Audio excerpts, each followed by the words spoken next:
Much space. Okay. I'm here today on September 20th with my father, who's the oldest living male relative on his side of the family. And we're going to go through some family heritage today. So, how you doing, Dad? Doing great, man. Oh, today is his birthday, too, and you're 52? Is that correct? 52 years old today. That's right. It's a blessing. He's 2 years removed from his year jubilee. Isn't that right? That's right. All right. So, first question is about the oldest family memories or, things that you remember from generations past.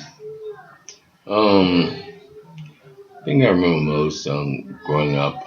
We had a 4-room house. I grew up with the bunk bed. I was on the bottom, my brother was on the top. My mom slept in the same room and like a queen size bed. My grandmother and grandfather slept in the other bedroom. And in between those bedrooms, we had a hall closet. We had an inside toilet, but we had friends that had no toilets. I mean, they had outhouses. So I do remember the outhouses, maggots all down in the bottom of them. But we had living room, kitchen, 2 bedrooms. My grandfather and grandmother slept in the bedroom at the front of the house, and my brother, my mom, and my sister slept in. My sister slept with my mom. In the same bed? Same bed. And we slept at the back of the house. We had no doors. I remember Christmas they would put curtains up so we wouldn't see what they were doing in the living room. So wow, yeah, we had no doors. That just dawned on me. We had no doors. My grandmother and grandfather had doors to their bedroom, but we had no doors to ours. We had because you can walk straight to come out the living room. You would come through our bedroom to go to the bathroom into the kitchen. So. People would always be walking by. My grandfather and grandmother ran a shot house, so we'd be in there asleep while they in there drinking and fussing and fighting and doing whatever, Right. Yeah. And could you define like PG wise what a shot house is? A shot house is where these guys mostly worked in the mines and U.S. Steel plant, and they would go. There were several of them located where. One would buy alcohol and sell it to his friends, and for a cheaper price. Like $1 shot of liquor would be. They would sell little pints. They would come and drink, and if they didn't have money, they get credit until they got paid. So shot houses where it's called shot house because you can go buy a shot of liquor. Whereas it just you can't buy it at the store. Oh, okay. All right. So I heard you saying that everybody came and worked at U.S. Steel. What was the principal place of settlement after like 1920? Well, my grandparents came from Lowndes County. My grandfather came from Lowndes County, my mother's father. And my mother's mother came from Autoga County. They got married, met somewhere down there. I think they were picking cotton together or something to that effect. And they moved. They got married, moved to Birmingham. He got a job at the steel plant. Mm-hmm.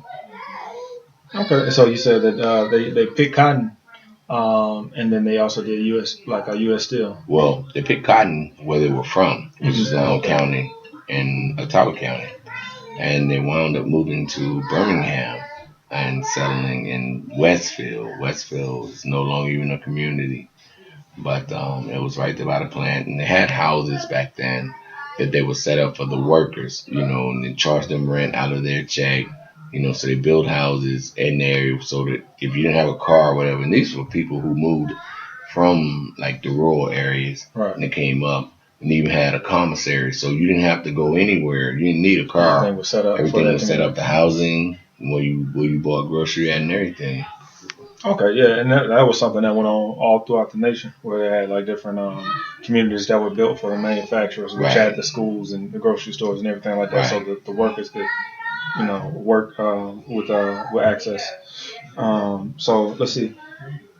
So we did talk about the occupations. And what about the names of any ancestors, like your mom's mom, or I know you said your mom's mom. Did you know anything beyond that generation? I didn't know anything. My mom's mom had I knew. Oh man, I want the names on the tip of my tongue. She was Indian. I remember seeing a picture of her and my mom. And my great grandfather name was Tang Walton, who was he was owned. I don't know if he was a slave, but he was owned. He killed whoever owned him or whatever. Because I think somebody inherited him as a slave or something to that effect. But I know he was a big old guy. He married this Indian lady, which is my grandmother's mother. And he was one not to be told what to do. He was a real rambunctious dude. And I've been told, my mother raised something, you act so much like your great granddad, and I'm like, oh, I don't know him. I act like him. But, Right. I guess I've had a mean streak in me. So. Right. You got to pass down. So, yeah, I heard you say you saw a picture. Do you know of any location like the pictures and things like that now? Well, my sister would have pictures of my mom and our childhood, but for some odd reason we don't go over them. It's funny, just a little while ago in there, they were going through pictures of their childhood because Kim went to JSU and some of her friends that were here, they went to JSU, so they went back and went to looking at pictures from Dolomite, where we all grew up at.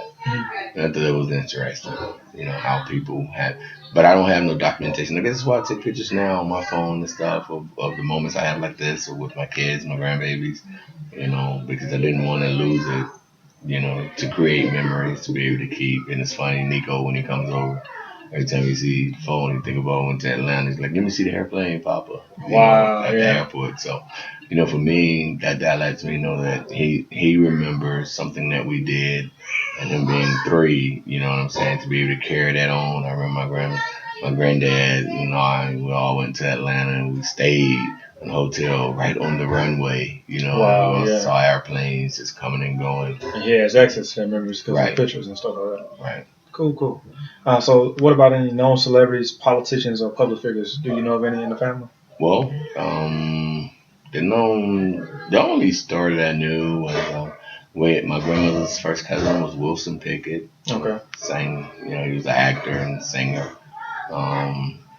He moved from Lowndes County, Autaugerville as well, and moved back to New Jersey once he started making it. But that's the only one I know of. Okay. And the oldest surviving member of the family? And that would be my mother's brother, which would be my Uncle Henry James Johnson. Mm-hmm. He's out in California. Okay. And would you say the family has dispersed from the principal location in Lowndes County, that Selma area? Yes, they're no longer there. Okay. And what about the family religion, like the worship practice of the Hardy? We grew up in AME, African Methodist Episcopal.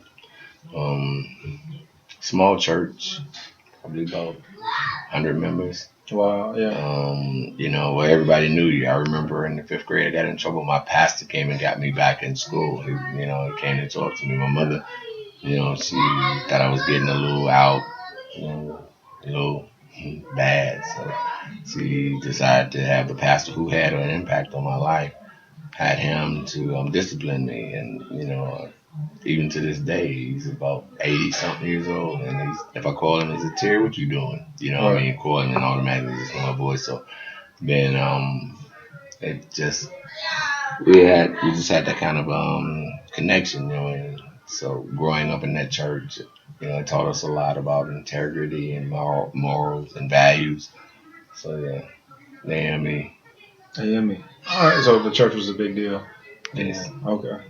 And what about family customs or traditions passed down? Do you have any memories of those? Well, the biggest custom was eating. My mother liked cooking. My grandmother was an excellent cook. My mother was an excellent cook and baker. So on Sundays, we always got together, no matter where we were and what we did. We'd always be together on Sunday, to eat a big old dinner, laugh, talk about the good old days, times past. Where I heard a whole bunch of stories about things. And one story I remember was my uncle, who's still living, had stole a hot dog from my mother and ran, and she ran him down and choked it out of him. They always talk about that. I talked to him a couple of weeks ago, and he was talking about the same thing. I'm like, man, it's been a 52. I've been hearing that story for 50 years, and I still hear it. It's always funny. Wow. Well, I got a bonus question. So it seems like you talk about your mother a lot. It seems like the women in the Hardy family were a very big deal.